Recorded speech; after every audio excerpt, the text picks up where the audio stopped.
Hello, DeMatha Nation. My name is Connor Glowacki, current staff member here at DeMatha, and welcome to this week's DeMatha Zoom Hour, where we spotlight various alums and members of the school community.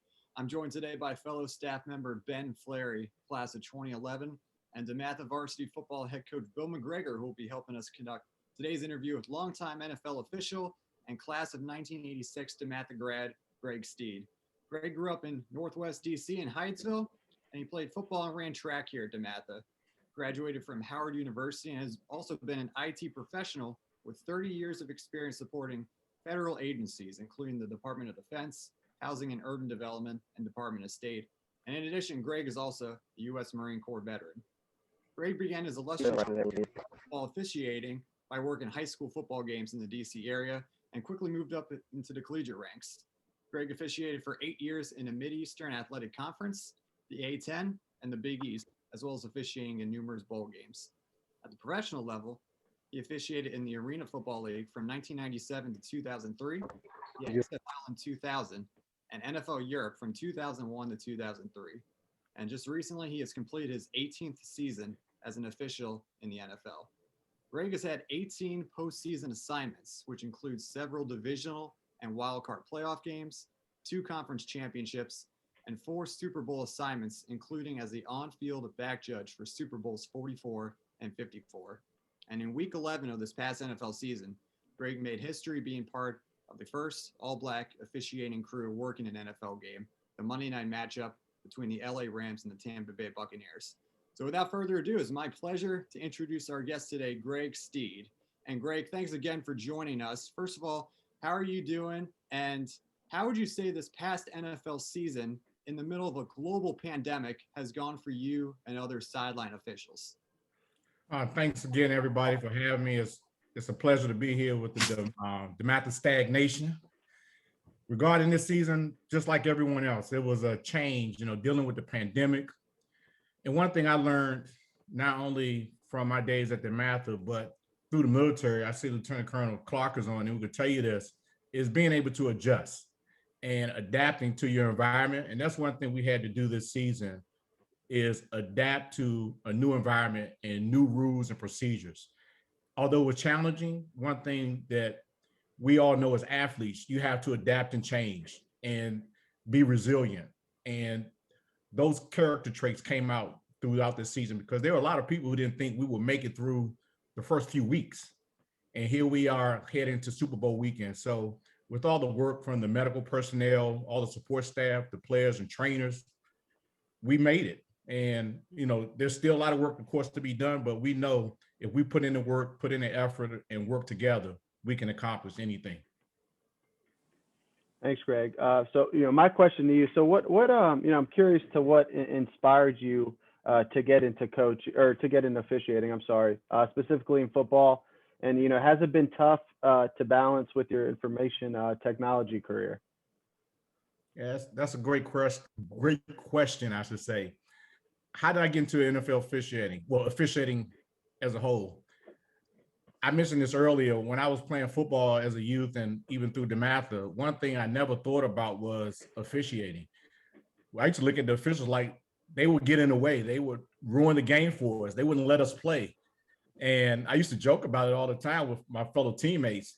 They make a call and we were like, what are you talking about? You don't know you just ruined this great play.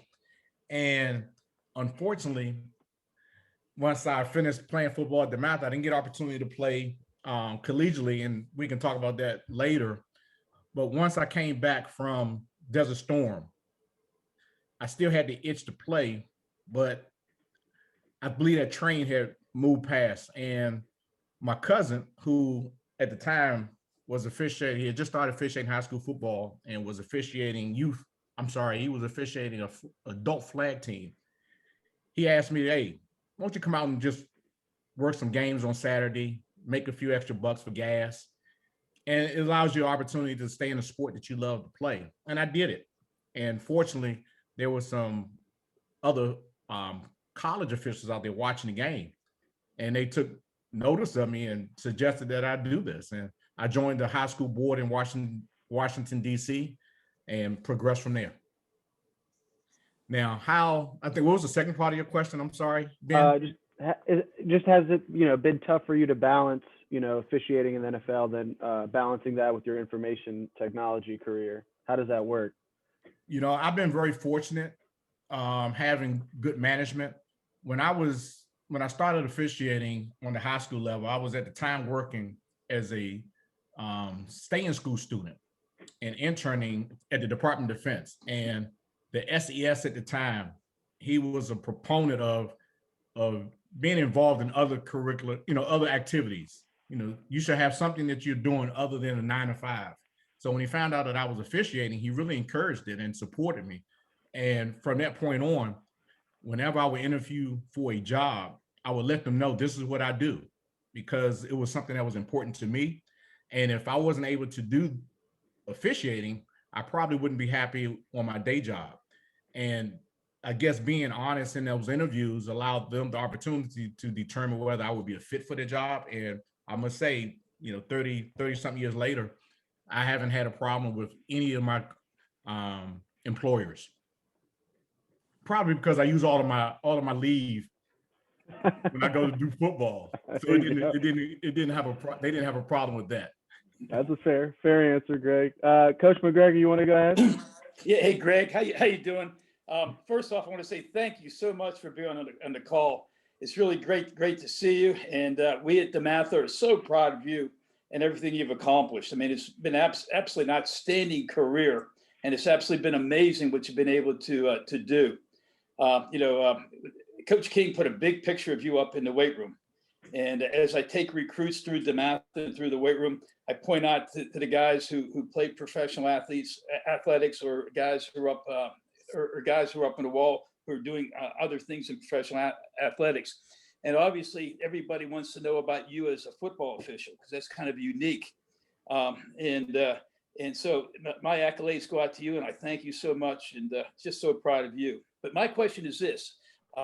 You've done this for a number of years, and you've encountered a lot of different head coaches. And is there a head coach or two out there that maybe you really don't want to hear from, or don't want to maybe see too much of, or maybe does extra badgering of the officials? I'm putting you on the spot right away. Well, there are some coaches who will try you, and I must say, it's no different than on the youth, high school, collegiate level. Coaches, as you know, will try you to see what they can get away with. They all have different techniques. Some are more vociferous than others. Others use their assistant coaches. Now, there's one in particular. Everyone knows the coach in New England. And I will recall my very first game that I had with New England. And the visiting team controls the schedule for when the teams come out of the tunnel onto the field. And this particular team had New England come out extra early, and they were standing outside in the cold, and the New England coach was not happy about it. And this is my rookie year. And I'm standing next to him because I bring the visiting team out as the bat judge. And he looks at me and he said, "Greg, what are you going to do about this?" And I just looked at him. I said, "Coach, I don't control the schedule. I think you need to take this up with somebody who has a higher pay grade than I do." And he just looked at me and said, "Well, how are you going to work this game if you can't take control of this right now?" And I said, "Well, Coach, you don't have to worry about me working the game. You just need to worry about how you're going to coach this game." And to this day, he remembers that conversation and said I had a lot of nerve to tell him what he needs to be concerned about as a rookie. I love it. Hey, Greg, what about some advice for maybe me as a high school coach? Is there a way to win over an official? Well, Coach, maybe get that big call when you need it. I get that question all the time from people. Hey, how do you win over officials? And I always say, if you can win over officials, they should not be officiating, because we are here to maintain the integrity of the game. It is our job to make sure that we are officiating a fair game. And if we tend to lean towards one coach over the other, now we have caused questions on based on our character and what our integrity is. Now, to give you a little advice, just be straight up with the official. If you have a question, you should be able to ask that official a question. He should give you an answer. And if he can't answer that question for you right then and there, he should at least say, "Coach, I will get back to you." Now, one thing an official should not take is disrespect, just as we should not be disrespectful to the coaching staff or the players. And I think as long as we have that banter of communication going back and forth, it serves the game well.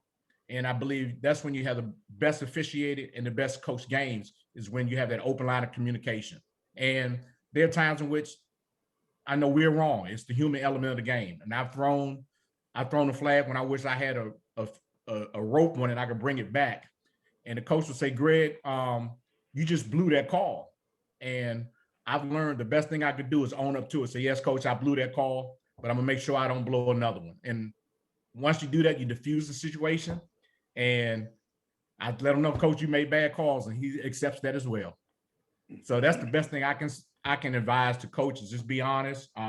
Don't make your points when they are valid, and don't just bring up, situations that may have happened weeks ago, because every game is different. Every play is different. Appreciate it, Greg. Thank you. I hope that answers your question. I'm looking for a call, Coach. Exactly. There's going to be a big Gonzaga game, big St. John's game where, you got to get that one call to maybe help you out a little bit, get that hold against them or pass interference or something like that. I'm just looking and then when we see that call, then I won't be able to work the next week. That's great. Well, at this point, we'd like to open up the floor to our audience. If you've joined us before, you know the deal. But for those who are joining us the first time, you can leave a question. Well, you can indicate to us in the chat sidebar that you have a question for Greg, and then Ben or I will call on you, and you can unmute yourself and ask Greg your question. Before that, we do have a question we see our very own athletic director, Ed King, is on the call. Ed, do you have a question for Greg? Yeah. Hey, Greg. Hey, don't want to put you on the spot. What is your most gutsy call that you ever made? Wow. I would say that most recently in last year's Super Bowl, just before the first half, I called OPI, offensive pass interference, against San Francisco's tight end. And as you know, he completed the catch, and it was a big time play because that put them in field goal range just before the half, or in score position. And I think they would have received the ball in the second half. I forget exactly. But anyway, when I made that call, that took away, I think, like a 50 to 60 yard gain. And when you make a call like that, of course, you don't want to be wrong. As I'm walking off the field at halftime, one of my fellow officials looked at me and said, "Well, Greg, did you like the call?" I said, "Well, I threw the call, and if the offense doesn't like it, it's too late now. There's nothing we can do about it." But I tell you, when we get in the locker room at halftime, most of us pull out our cell phones and check our text messages. And it was reassuring when I received messages from my peers saying, "Great call." That's what you look for, is, confirmation from your peers, because, they are going to keep it real. So that was a great question. And that's the most recent call that I can remember that I feel was a big call, and it was very impactful. Hey, Greg, we got a question from Hugh Harris. Hugh, if you want to unmute your mic, and you can ask Greg your question. Yes. Hey, Greg. First of all, I was over in Desert Storm with you, Hoorah. What'd you do in the Marine Corps? What type of work? I was 3051 supply. So in Desert Storm, I was assigned to a DSG, a direct support group. Okay. We had an Army brigade, an Army Tiger brigade with us as well. And we went up through, as you know, landed in Kuwait. I'm sorry, landed in Saudi Arabia. I'm sorry, landed in Kuwait and went through Iraq from the through Kuwait, I should say. I'm sorry. It was 30 years ago, so it's a lot of details are hard to keep track of. Well, so I got to remember, the Army came through from the backside. We came up from the south. Thanks again. Greg, we have a question. John Farrell, class of 1978. John, if you want to unmute your mic and ask Greg your question.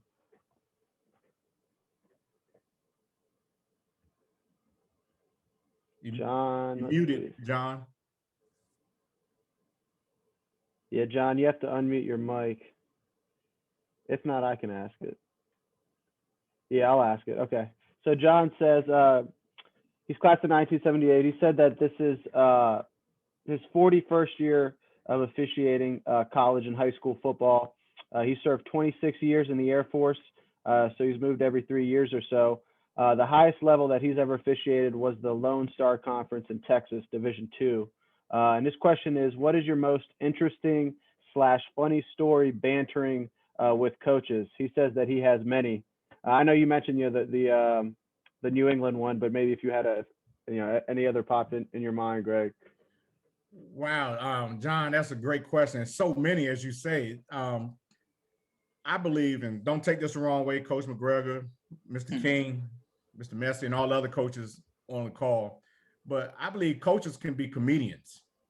I think they really have a passion for comedy, because they seem to find a joke when they're really serious. So, John, I mean, there are so many stories out there. One that comes to mind, the former Atlanta coach, I forget his name, but Dan Quinn, maybe? No, before Quinn, his father actually, Jim Mora's son, Dan. So there was a game in Atlanta, he wanted me to call a foul for interfering with the opportunity for his punt return to catch the ball. Whereas, head coaches, a lot of time they listen to their assistant coaches. They don't necessarily see every play. So they get told from the assistant coaches that it was a foul, and they just recite it. So he's yelling at me, and I look at him and I say, I can't hear. That's the benefit of being a bad judge in the middle of the field. I can look over at him, and then I can turn away. Well, unfortunately, I handle TV timeouts. And when I went over to the TV liaison during the next timeout, he comes down to me, and he just starts, berating me. And I just looked at him and started smiling. I said, well, Coach, did you see the play? He started laughing and said, no, I didn't. I said, well, why are you fussing at me? He said, because normally you're wrong. So all I could do was laugh. And I mean, it was funny at the time, but he said some disrespectful things, and I called him out on it. But I would say a few days later, he sent me a handwritten card apologizing. And I thought that was very nice of him and very professional of him to acknowledge, look, sometimes we get emotional, get in the heat of the moment, but we also are men and we can be respectful. And I think that just was a testament to the type of banter we have as men in the game. And it can get personal sometimes, but it's really not, if you know what I mean. Greg, we got a question from Joe Connolly. So go ahead, Joe, unmute your mic. Thanks, Connor, and really appreciate you guys putting all these together.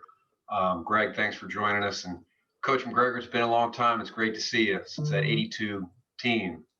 Joe, you're famous. You made the immaculate reception, first championship in a long time. Absolutely. Great to see you, Joe. Yeah. Glory days. But Greg, again, thanks for joining us. We see so much hype around the Super Bowl, and I'm sure the players get caught up in that and they can use that adrenaline. How do you as an official remove yourself from that and keep a calm, cool head and be unbiased throughout there with everything that's going on around you? Hey, Joe, that's a great question. And I get asked that a lot. It's just like anything else in life. You learn to block out the extraness, for lack of better words, that is going on. It is so much hype leading up to the Super Bowl, as you say, and you do get caught up in that excitement. But when it gets to game day, actually before game day, so we have meetings that we have to conduct prior to the game, pre-game meetings in which we are reviewing game film from both teams. We have test questions that we go over. So it's still a business from that standpoint.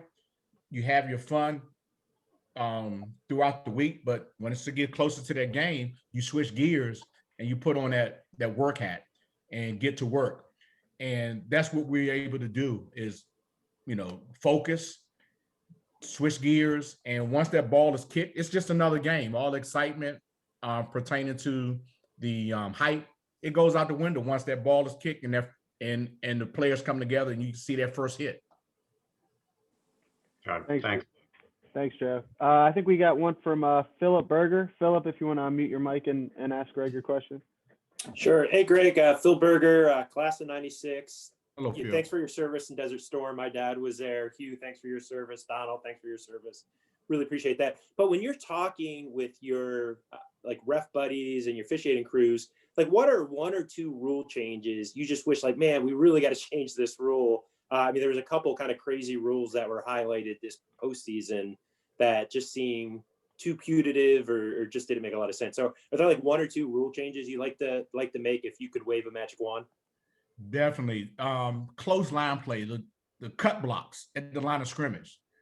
I really don't see what's the purpose of those blocks. I mean, you're really going below the player's waist down in the knee area, right at the line of scrimmage, and they're legal.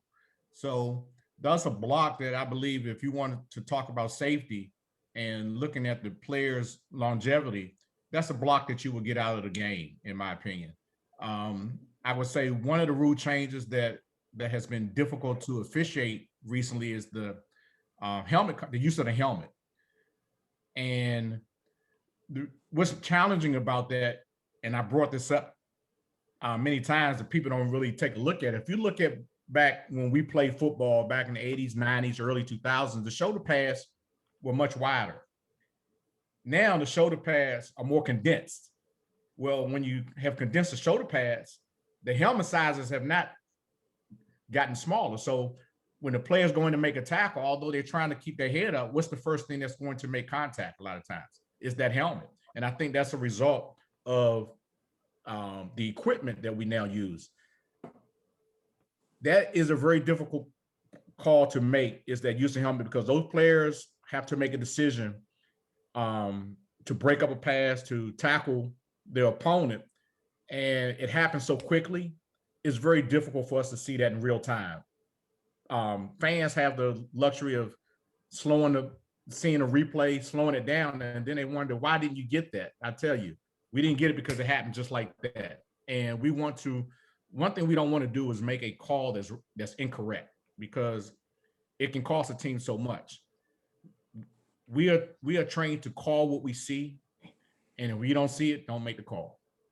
So that's a rule change that has benefited the game, because I believe I just read recently concussions have decreased for the 3rd consecutive year. And that's because they have focused on the players getting their head up and turning their head away when making contact. And that's a testament to the coaches as well, from the youth level all the way up to the professional level, ensuring that the players are playing with the proper technique. Greg, we have a question from your fellow class of 86 alum, Mark Smith. Mark. What's up, Mark? Unmute your mic. Hey, Greg, how you doing, man? Good. How you doing, Mark? Good. You're making the class of 86 proud. Hey, so from your, what did you take from your DeMatha experience with you that's helped you with officiating? I'm expecting something along the lines of character building and that kind of stuff. And then you hear a lot of comments from Morgan Wooten's old players. Is there anything that you got playing in the back of your head that you can hear Coach McGregor saying when you're officiating? Oh, never give up. I remember that being told all the times. And not only never give up, but you have to work. One thing I learned at DeMatha, you have to earn your playing time. It wasn't given to you. I don't care who you were. And as you all know, if you made that team, you were a good athlete. But there was always somebody ready to take your spot. So you had to work hard. And I remember, Coach McGregor, Coach King. Coach King was running backs coach. So I spent a lot of time with Coach King. And they pushed us. And there were times in which I remember, for example, and he's probably, JB Brown was playing defensive back. We was in practice. And I was on the scout team, and I came across the middle, quarter pass, and JB lit me up. And I laid there. The wind knocked out of me. And what did they do? They made sure I was okay, but they moved their practice down to the other end. I learned, look, you got to be tough, and you have to put in the work. And that right there has transcended to where I am today. And it never stops. The learning never stops. Because there are officials who want my job right now. And I tell you, I help those officials. I learned that you must still train and mentor, and that makes me better. And that's one thing I learned at DeMatha, is being around other good athletes. It challenges you to compete and to be better. Thank you, Greg. So I kind of want to ask you a question myself here, and then maybe go to Coach McGregor if he's got another one. But Greg, so we mentioned, in the introduction that in November, you were part of the first ever All-Black Officiating Crew in NFL history. And obviously the opportunity for this to happen took way too long. But just kind of wanted to get your thoughts and, what was going through your head when that happened. I think it was week 11, Tampa Bay and LA. Just kind of what went through your mind on that day. Yes, good question, Ben. I was proud. Like you said, it was long overdue. There have been many Black African-American officials before me who paved the way. When Ben Tolu, who became the first African-American official in the NFL, there are so many that are local to this area. For example, Johnny Greer, who was the first Black white hat in the NFL. He was actually one of my mentors who helped me get into the Mid-Eastern Athletic Conference while he was still working on the field. A guy by the name of Lawrence Hill, whose son actually, the Honorable Lawrence Hill Jr., who's a judge in Prince George County in a 1984 DeMatha grad. His father was one of my main mentors who recommended me to the Arena Football League. So when I was assigned to that crew, it was people like Johnny Greer, Larry Hill, and all my other mentors who paved the way for me and taught me. They were going through my mind. I was doing this for them because this was an opportunity that they did not have afforded to them, unfortunately. So I felt a sense of pride, but more importantly, I felt, as with anything, once that first is out of the way, it should become a norm. We should not have to concern ourselves with how many Black officials, how many white officials. We're just officials, and that's how we always have looked at the game. And I think it's just, how our society must transcend and look at where we should be. But it was a great experience, and I'm glad that we were able to get out of the way. And I give an example, week 17, I believe, it was week 17, the Washington and Philly game, it was another all-Black crew, and there was nothing said about it. And I believe that's how it should be. Absolutely. Coach McGregor? Yeah, Greg. Yeah, I really like the one safety rule that you came up with in terms of cut blocking. Buck was our offensive line coach forever, and it's one of the things we never taught at DeMatha. Any type of cut block on the line of scrimmage, and we always felt the young men have to use their feet, use their technique, and avoid that. So I agree with you 100%. I think that's a really unsafe block that a number of teams will use on someone. And I really liked your comment on that. A number of years ago, I had a chance to participate a little bit in the Super Bowl and spent some time with Terry McCauley. He was actually the referee of that game. One of the things he talked about, maybe you can elaborate with some of the guys here, is this how tough the background check is to become an NFL official. Yes, you mentioned Terry. Actually, Terry was my referee that year, the year that I worked my first Super Bowl. Okay. Regarding background checks, I tell you, being a DOD employee, I've been used to having background checks. The NFL's background checks is pretty much, it's not as extensive, I would say, as obtaining a clearance. However, what they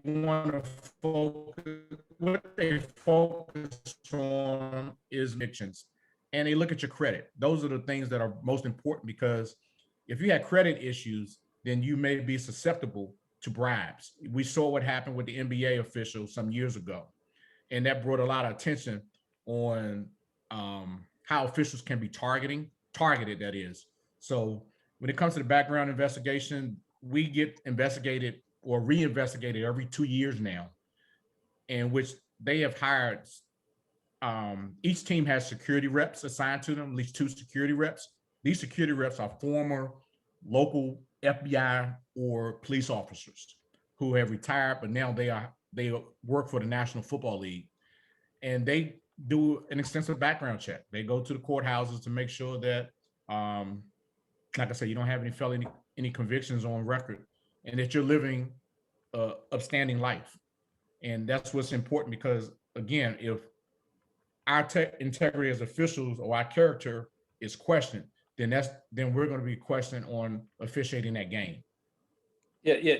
Sitting with Terry that Friday before the Super Bowl, and like one of the things he talked about is how extensive the background security was, and even if somebody made a really stupid mistake at the age of 18, that could actually prevent him from being an NFL official someday. And that's one of the things I talk to the kids about all the time is making good choices, and you never know how that choice you make can impact you the rest of your life. Coach, you're exactly correct. And when I've come to speak at career nights at school, career day at schools, that's exactly one of the things that I mentioned to them is the decisions that you make as a youth can impact your career as an adult. And it's very important to make sure that you are making good decisions and that you don't come in contact with the law in the wrong way. Great. Thanks for the answer. We got a question here from Lieutenant Colonel Donald Clark. Donald, if you want to unmute your mic and ask Greg your question. Yeah, I just wanted to ask Greg if he ever takes any of that stuff home with him, or once he leaves the field, if it's all out of his mind. Great question, sir, and I appreciate your service. Thank you. Do I take my work from the field home with me? Yes and no. I think once, as we know, your career becomes your life, but you have to have balance. And one thing that I did learn early on is that it's best to leave work at work. And when I come home, I spend that time with my family and not allow work to take over what we do as a family. Now, that doesn't mean my officiating is not part of who we are, but I do my best in balancing and not to take away from the time with my kids, going to their sporting events, participating in their activities, in which football is not a part of that. And that really helps out a lot with the balance in life. That's a great question, though, because I know a lot of officials, a lot of people in particular, they can spend too much time on one thing, and then now you're taking away from your other aspect of life and quality of life. Thank you, Donald. Thank you, Greg. Coach King, I think we got another one from Coach King. Okay, Greg, I'm gonna definitely put you on a spot. I mean, there's a lot What's of new? things that happened to DeMatha, and I'm gonna, do you recall any interesting conversations that came out of film sessions with Buck that may have helped you later on in life? Ooh, now you're going back a long time ago, but especially with Dr. Offit, I mean, everything was interesting, whether it be in the film sessions or in his class. Wow, you are putting me on the spot. There's so many. I mean, I just remember everything that comes out of what I learned at DeMatha was work hard and focus and study. I mean, and have fun doing it. We had fun working hard. Even when we had to, I remember with Dr. Offit, one thing he did do is get on the football players a little more. He probably pushed us a little more than others because he knew what we had to do. But if we didn't do well on a quiz, a pop quiz, we paid for it in practice.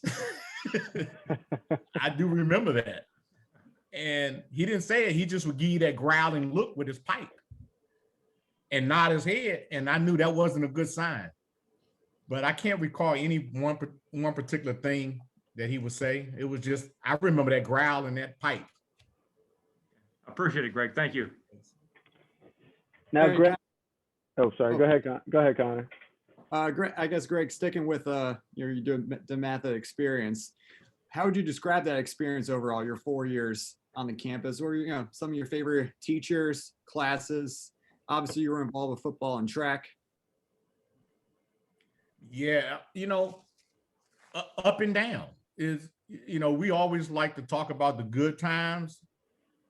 High school, I mean, regardless of where you are, it's not always fun. I remember there were times in which I did not want to go to practice. it was raining outside. I didn't want to practice in the gym, and we was hoping that practice would be canceled, and coach would say, no, we're going to the gym. Make sure you have your tennis shoes. And I didn't want to do it. But once you get there and once you get around your peers, you forget about that. And I think that helped out a lot. Regarding teachers, I will always remember taking algebra with Mr. Smith and filling those bushes because somebody may have gone out the window because they did something they weren't supposed to do. You can't do that nowadays, but those were the good old days. Mr. Messier, I was taking driver's ed with Mr. Messier, and I think I was a few minutes late, and he put me out. I'm like, how you gonna put me out? I run track for you. They didn't care. You have to show up on time, and you have to be prepared. And those type of things I took away from DeMatha, and it helps me today because if you're late, and Colonel Clark and all the other military personnel would tell you, being on time can be life or death. Being a second late can cost someone's life. So when you think about those, characteristics, those lessons you learn at DeMatha, it transcends to adulthood. And I'm appreciative of all those lessons from all my teachers and coaches at DeMatha. Everyone had an impact on me and challenged me to work. Now, I remember, and I go back, I remember my senior year, we was, and Coach McGregor and Coach King may remember this, but we were scrimmaging. And I remember this like it was yesterday. We had a scrimmage at Oak Hill, I believe it was. And myself, Tyrone Jackson, and John Jeffries, we were considered 3-back attack. And I remember Coach McGregor saying after that particular scrimmage, wow, I got 3 running backs. And we shared the load and we challenged each other. And I think that made us a good team because of that. It wasn't no I. Now, Greg, a couple more questions here. We'll let you go. But throughout your NFL officiating career, has there been a specific game or maybe a player that you distinctly remember that left an impression on you? Like, do you ever? I don't know if you're able to answer this, but like, do you ever, get kind of what's the term I'm looking for? Like starstruck, I guess. Have you ever gotten starstruck with maybe a player or I don't know, specific, or is there maybe a player or specific game that kind of sticks out to you?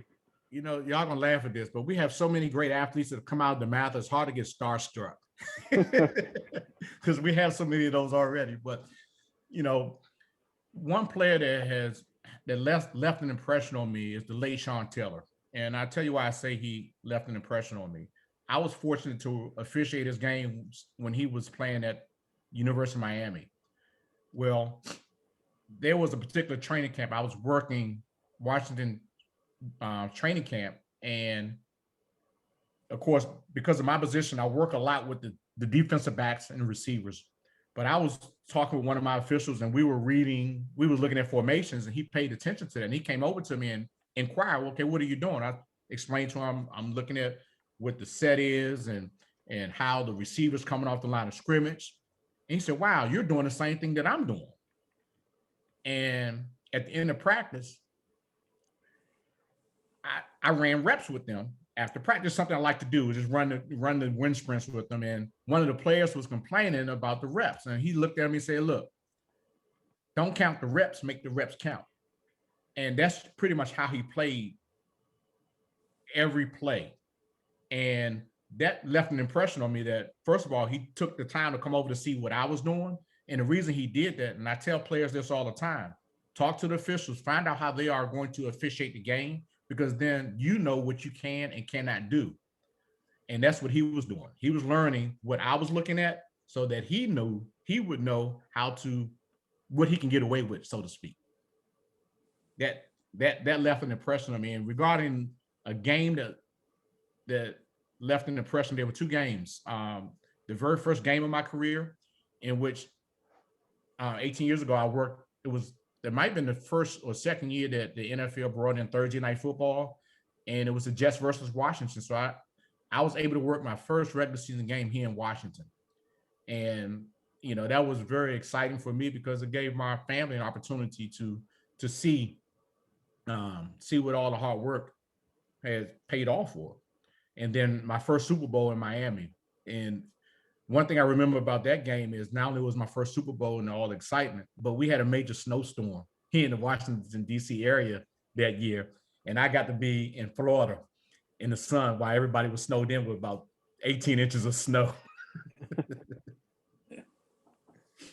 That's great. Greg, we got another question from John Farrell. John, feel free to unmute your mic. I think John's mic's messed up. That's All right. what it was. So I'll read the question over here, Greg, to you. So, recently, especially in the NFL, there's been a lot more, female refs entering the game.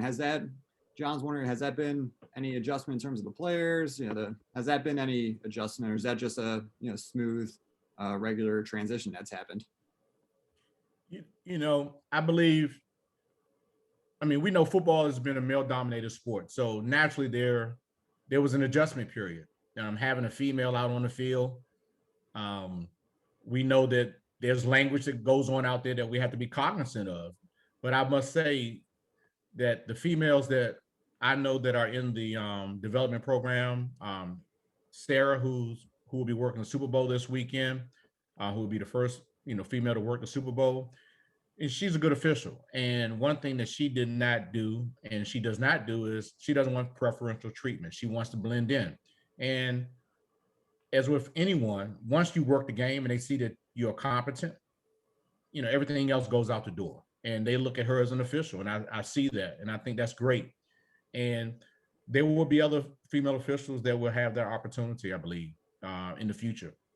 That will be in the NFL. And it will be we won't be discussing anymore. We look at what Tampa Bay has done with their coaching staff, having, I believe, 2 females on their staff. Washington has a staff. So there are more women now involved in the sport. So it's helped with it not being a focus.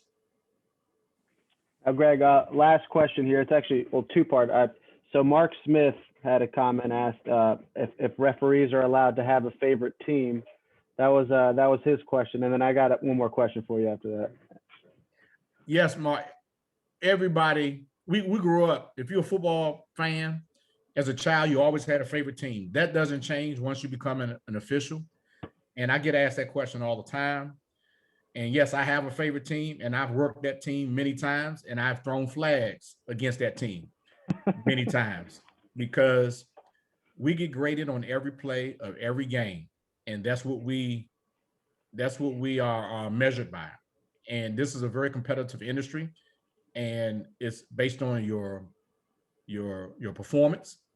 And just as quickly as I throw that flag and I'm wrong, I can be removed from the staff just that quickly. So there's no favoritism at all. And I must say, I remember the first time I worked my favorite team, when that flag came out, because some of the players knew that I liked them as a team, and they were like, wait a minute, I thought we were your team. I said, yeah, you are my team, but this is my job.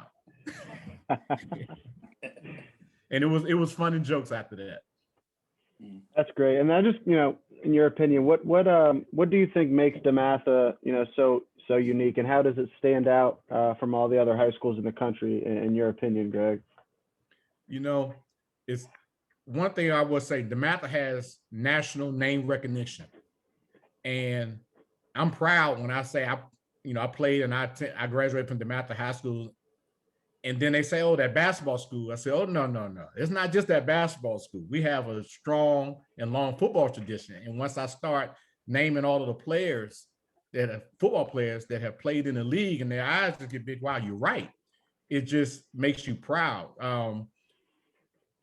Last year, I was on the same flight to Miami with James Brown. And we talked about the tradition. And he was a basketball player, and he talked about the football tradition. So, and people just to hear, that dialogue, it's just amazing. Like I said, the recognition and the type of men that DeMatha has produced over the decades. And it just continues. So that's a testament, again, to the staff at DeMatha, the current staff and the past staff. Well, Greg, thanks again for joining us. It's been great listening to your stories, working the NFL and outside the NFL. It gets us all excited for the Super Bowl this weekend. So thanks for joining us. Before we go, I want to toss it back over to Ben for a message from our advancement office. Yeah, so Greg, just, on behalf of me and all at DeMatha, again, just want to reiterate, thank you so much for joining us. I don't think officials get enough credit a lot of the time. And, without officials, the games can't be played. So just thank you for everything, you've done for the game and also for your service. And us as DeMatha Stags, we're super proud of you. And we love to see you out there. Just kind of on my end, kind of my advancement office, plug here. We'd like to ask for your support for the fund for DeMatha, which went out in the mail in October. It's critical to the school in support of our ongoing mission of educating faith-filled gentlemen and scholars. You can give online at www.dematha.org or by mail. So with that, we'll conclude our afternoon. Thank you to everyone for your questions as well. Great questions. And Greg Steed, thank you so much again for joining us. That was a real pleasure. Thanks for having me, and I enjoyed. And I hope I was able to answer everybody's questions. You were terrific. Thanks, Cool. Greg. Thanks a lot, guys. Yeah, Thank thanks, you. Greg. Appreciate it. Great seeing you. You too.